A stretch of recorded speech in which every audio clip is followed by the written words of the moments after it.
From St. Louis Public Radio, this is the Politically Speaking Hour on St. Louis on the Air. I'm Jason Rosenbaum.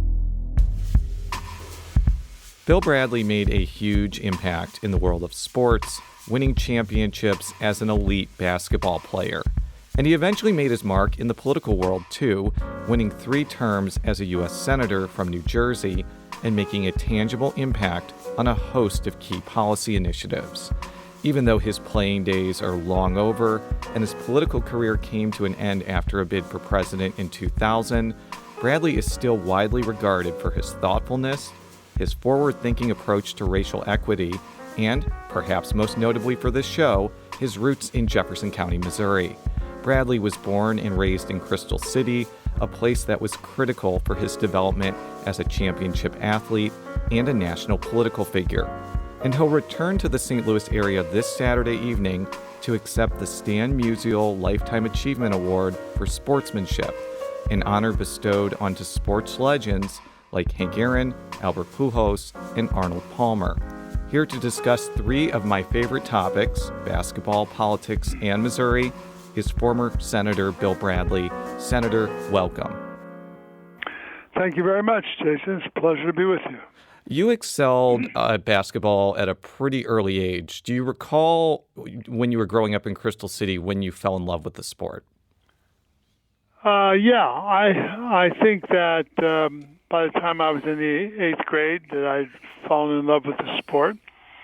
And then I went to a basketball camp after my freshman year in high school. Easy Ed Macaulay's basketball camp, the great St. Louis University basketball player and St. Louis Hawk. And at the camp, I learned a lot, and I then decided it was my passion. I remember somebody, I think it was Macaulay, saying to the assembled campers one day, remember, if you're not practicing, somebody somewhere is practicing. And given roughly equal ability, when you two meet, he's going to win.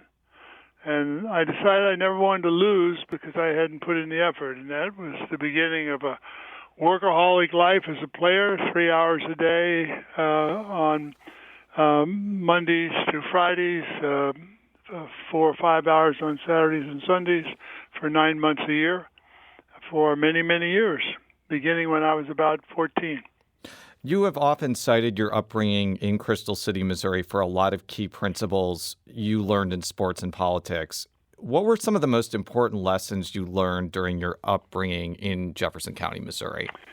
Well, I think that Missouri and Crystal City, Jefferson County, and basketball all came together. And, of course, my parents. The first and most important influence were my parents. My father was a small-town banker. My mother was a college graduate from Central College in Fayette, Missouri, and a fourth-grade teacher for many years. And the values were things like discipline, selflessness, courage, imagination, responsibility. Those were some of the things that were most prominent as I developed. And they were reinforced by my family and by my coach in high school, Orville Pope, and by the Macaulay experience at his camp in the summer. And then you get to a point where you're putting in all the hours and you begin to see you're getting a little better. You hit a 7 out of 10 as opposed to 4 out of 10 or 5 out of 10. Then you hit 9 out of 10, then 10 out of 10. And the more you succeed, the more fuel that provides to the fire and the harder you work. And so some people say that's the origin of my workaholism, but it's also the origin of the way you make your way through life, and that's always been mine. I was watching a documentary recently about the toxic relationship between Shaquille O'Neal and Kobe Bryant. And what was notable about that feud is it revolved around which player was going to be the dominant offensive alpha dog, so to speak. But from talking with my dad, since he grew up watching you as a member of the New York Knicks, that never seemed to be a major problem when you were playing professional basketball. The reputation of the Knicks was it was very team-oriented and relatively unselfish. How were you able to garner that reputation, which I admit I only know by reputation since I was negative 25 years old when that was happening? Yeah. Well, I think it was because of the character of the players on the team. Willis Reed, Dave DeBuscher, Walt Frazier, Earl Monroe, Dick Barnett, Phil Jackson, Jerry Lucas.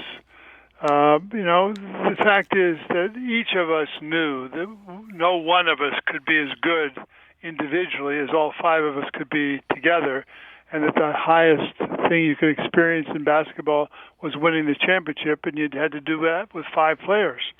And in addition, it was a great group of guys, and it was in some ways it was a kind of I felt that I belonged in that group.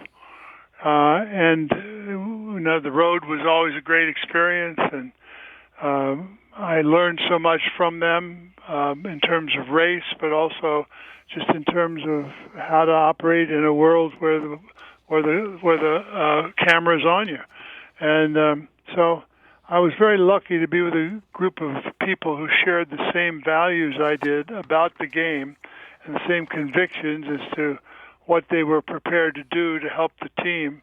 And then, like when I developed a little skill and worked harder, as soon as you begin to win, it feeds on itself. You continue to do more and more and more. And that was why those 4 or 5 years were a unique experience for me.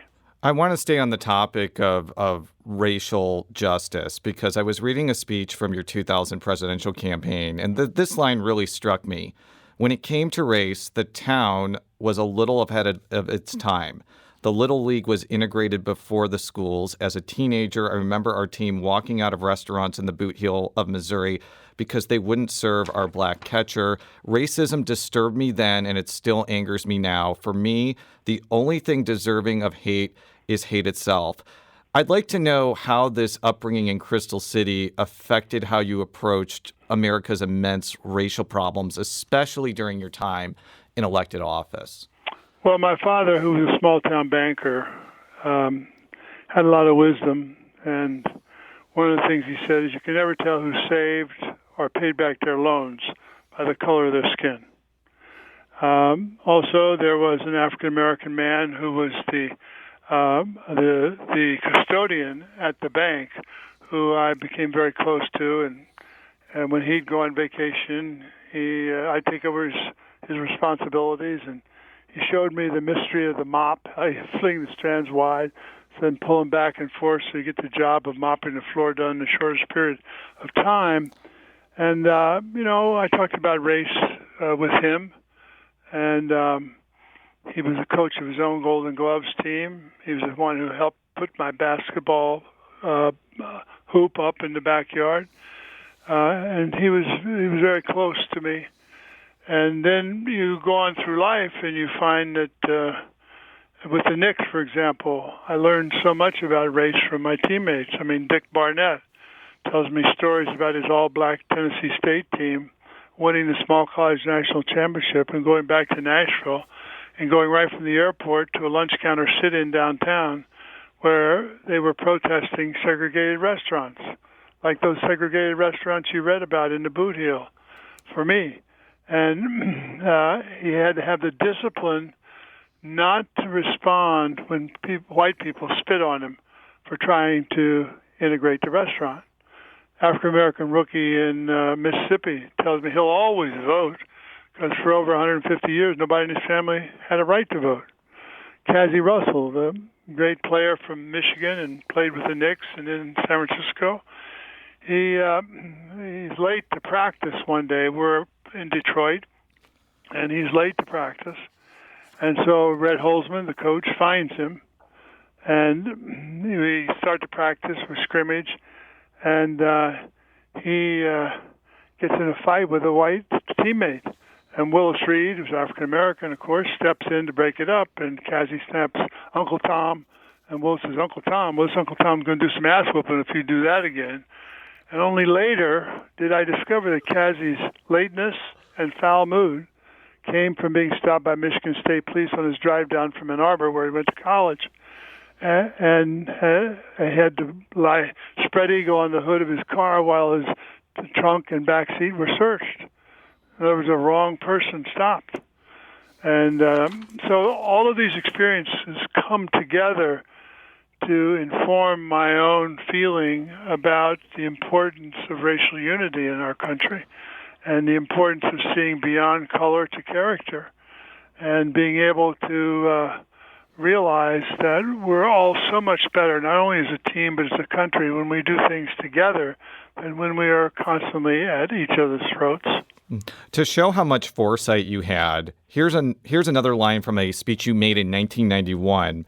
The politics of public safety implies police armed with a popular mandate out in the community, building partnerships with law-abiding majorities. Together, they will help to prevent crime in all neighborhoods of a city. And this really struck me because the relationship between African Americans and police, which you just alluded to, was the central conflict behind what happened in Ferguson in 2014, which was a seminal event in American civil rights history that happened in Missouri. Do you think it is possible for there to be a cohesive and trusting relationship between police and Black Americans? I think the burden of proof is on the police and the elected leaders who are in charge of the police. But the answer is yes.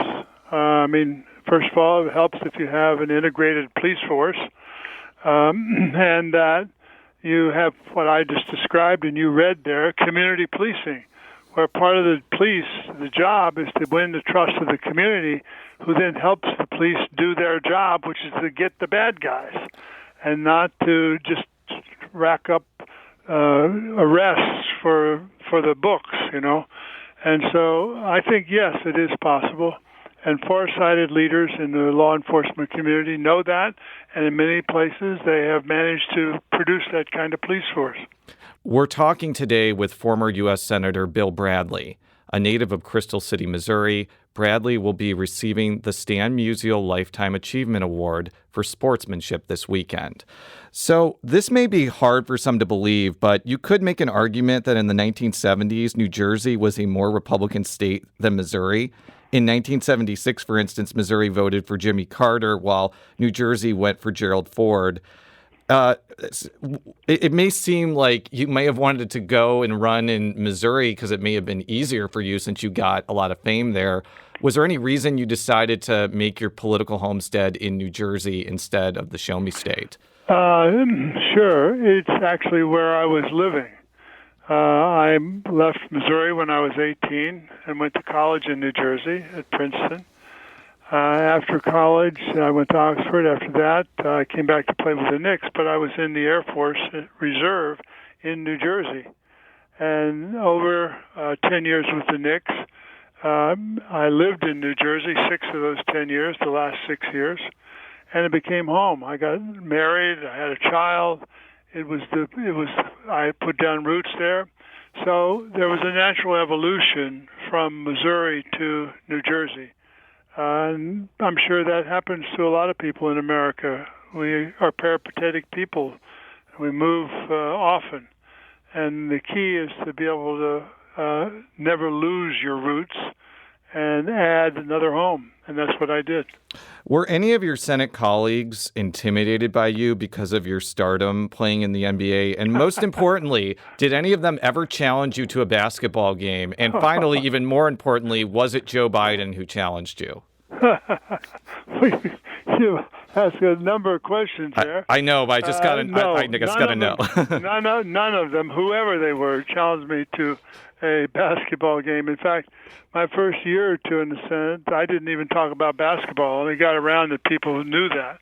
And so they wouldn't even ask me about the NCAA tournament or the NBA or what, because they knew that I was interested in being a senator and learning the way to be successful as a senator and not trading on the past.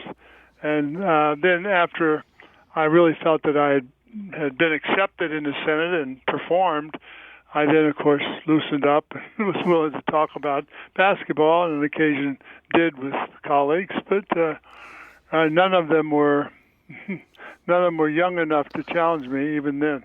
However, once during the 1986 tax reform bill, when I needed some votes in the House Ways and Means Committee on the bill that reduced tax rates and eliminated special interest loopholes, I did go to the House and play once or twice in order to get somebody on the Ways and Means Committee to be more likely to support my position.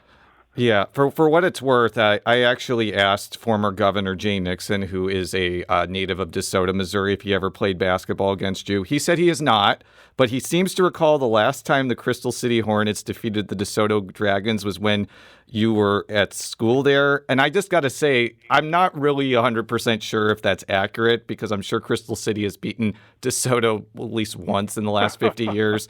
But I know that Governor Nixon is just repping his hometown of DeSoto there. Well, there's nothing wrong with that. He likes it. I'm do that every time I can talk about Crystal City. If you're proud where you're from, you do that. So Jay's just being Jay. Yeah, Jay is just being Jay. My final question for you, which I think is the most important question I will ever ask anybody. Do you think St. Louis will ever get an NBA team again? I hope so. I was a Hawk fan. Bob Pettit, Cliff Hagan, they were my guys. And I don't know why not. Well, I think that maybe because Seattle and Las Vegas are ahead of us. But it is really interesting that, people like Jason Tatum and Bradley Beal continue to play at a high level and have become internationally known as athletes from St. Louis. But it just seems, from talking to people, St. Louis is more enamored with baseball and hockey than professional basketball. At least that's my opinion. I'm not sure if you go and talk with people in Crystal City, that's what you find. But is there any way to break through that and make basketball dominant again like it was in the 50s and 60s? I got a lot of things on my mind.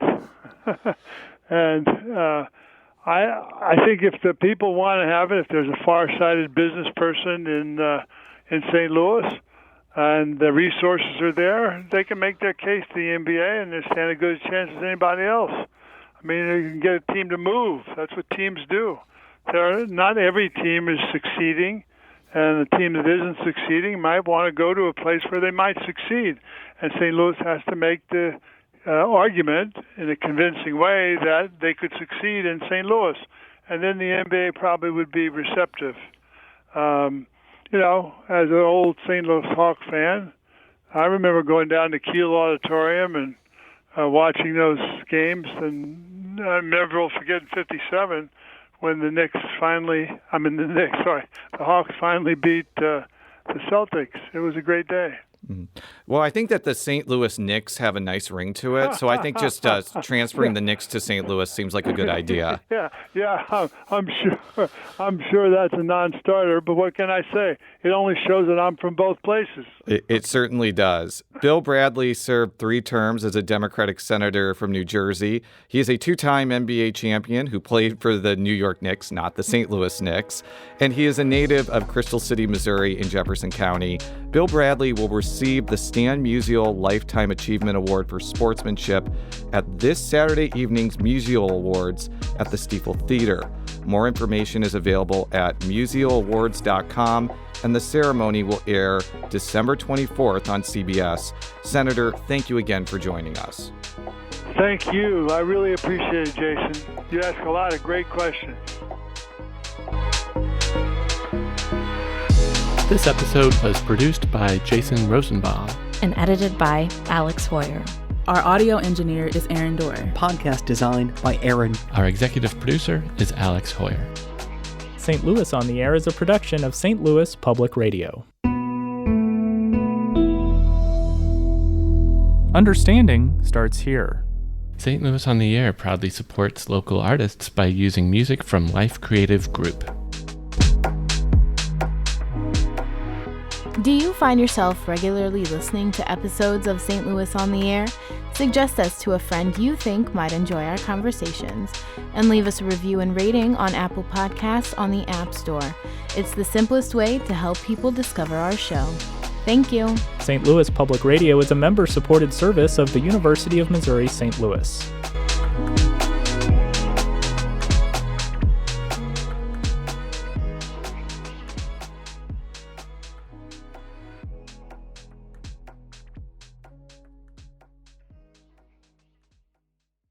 Support comes from the Missouri Forest Products Association. Missouri produces wood pallets, railroad ties, white oak barrels, hardwood floors, and more. Details on the variety of products made in the state are at choosewood.com.